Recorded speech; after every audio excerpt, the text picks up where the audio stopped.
Aucun répit dans la bande de Gaza. L'armée israélienne est prête à tout et rejette la trêve humanitaire malgré les appels incessants de la communauté internationale. Le chef du Hamas a commis une erreur qui a scellé son destin à Gaza, indique le ministre israélien de la Défense. Au moins 15 personnes sont mortes à la suite d'une frappe israélienne sur une école de l'ONU où se trouvaient des personnes déplacées, selon le Hamas. J'ai dû déplacer le corps d'une personne et tenir dans mes bras un autre décapité, pleure ce garçon. Nous sommes épuisés. Nous voulons une trêve, ajoute celle-ci. Plus au sud, à Khan Younes, d'autres cherchent désespérément des survivants sous les décombres d'un bâtiment réduit en cendres. Ces images diffusées par le Hamas montrent ce qu'il dit être un combat contre les forces israéliennes.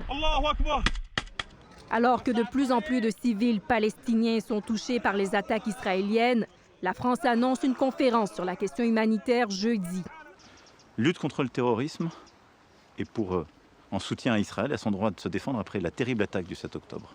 Mais la lutte contre le terrorisme, ça n'est pas l'attaque indiscriminée contre les populations civiles. En aucun cas. 34 ressortissants français ont d'ailleurs pu quitter la bande de Gaza par le poste frontalier de Rafah. Pendant ce temps, après Israël hier, le secrétaire d'État américain est en Jordanie pour rencontrer les dirigeants des pays arabes. S'il insiste pour des pauses humanitaires, un cessez-le-feu dans la bande de Gaza est hors de question. Ceasefire now would simply leave Hamas in place, able to regroup and repeat what it did on October 7th. Anthony Blinken poursuivra sa tournée demain en Turquie. Ici Daniel Cadjo, Radio-Canada, Montréal.